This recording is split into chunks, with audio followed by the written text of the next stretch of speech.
Всем привет! Сегодня у меня видео про Ford Fiesta. Но в принципе это не именно про эту машину, а это видео можно распространить на много автомобилей, так как я расскажу про проблему, а именно скрип тормозов. И как я боролся с этой проблемой. Ну что ж, не буду томить, поехали.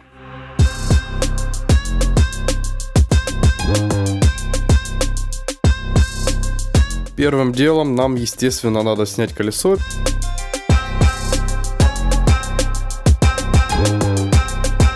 Берем баллонный ключ или же головку с воротком и откручиваем колесо. В принципе, тут все пока понятно.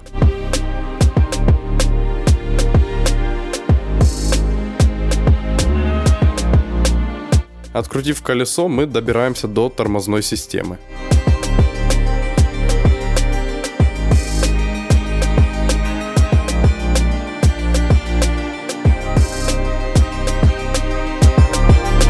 Первым делом я буду откручивать пальцы, которые держат сам поршень. В моем случае это головка на 12. Головка на 12 на 1/4 не взяла этот болт, поэтому мы берем головку на 1/2 и более большой трещоткой откручиваем.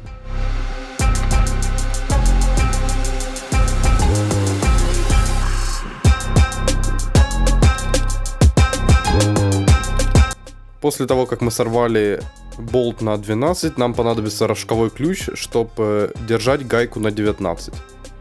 То есть система такая: одной рукой вы держите гайку на 19, а второй рукой вы откручиваете болт на 12.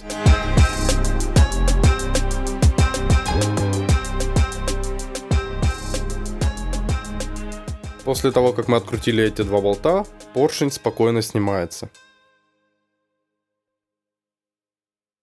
После того, как мы сняли поршень, мы добрались до колодок. Если колодки не выходят вручную, то можно поддеть их с помощью отвертки. Только делайте это аккуратно.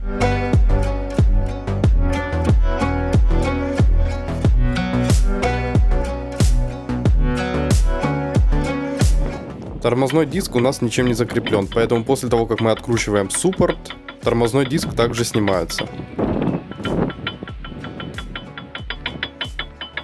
Тут я смотрю на состояние штока, оно в принципе удовлетворительное, но мы все равно будем всю смазку оттуда убирать и смазывать по новой. Далее откручиваем сам суппорт. Для этого я беру головку на 15 и с помощью воротка откручиваю два болта, после чего суппорт снимается.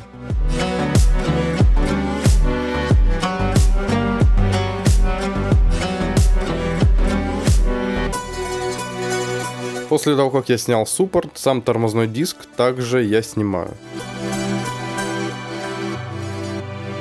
В принципе, это делать не надо было, но я его снял.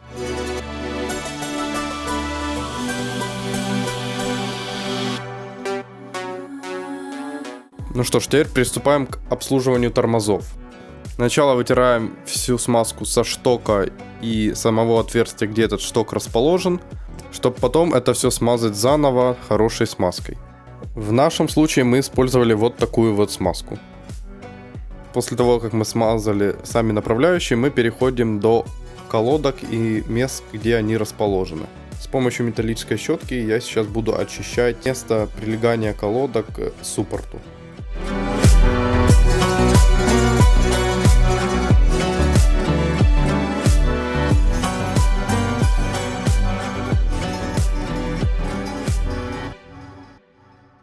Ну и вот такая вот красота у меня получилась.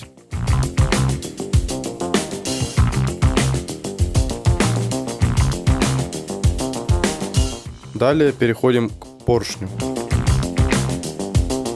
В идеале, когда тормоза хорошо обслужены, поршень должен залазить обратно от руки. В нашем случае мы его туда еле засунули с помощью газового ключа, вы это увидите дальше. Поэтому мы смазали само место, там где поршень ходит внутри этой резинки.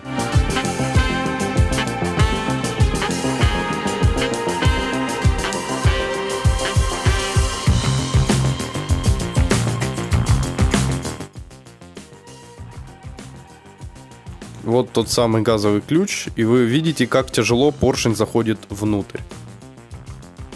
Далее этот поршень надо было прокачать, а прокачка совсем элементарная, надо просто второй человек. Один нажимает, выдавливает поршень, потом мы его заталкиваем. Потом поршень выдавливает, и мы его заталкиваем, чтобы поршень немного походил и смазка по системе распространилась. Действие несложное, надо повторить 3-4 раза, и в принципе на 4-й раз у нас уже поршень стал ходить намного легче. Ну что ж, после вот таких вот несложных манипуляций я собираю тормозную систему обратно. Сначала я ставлю на место тормозной диск, потом суппорт, затягиваю 2 болта на 15.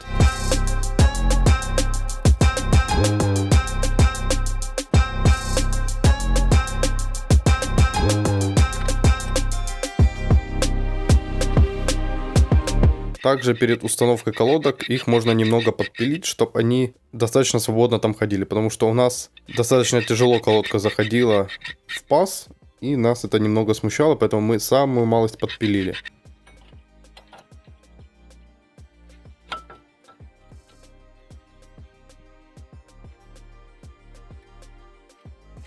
Далее одеваем поршень и затягиваем 2 болта на 12.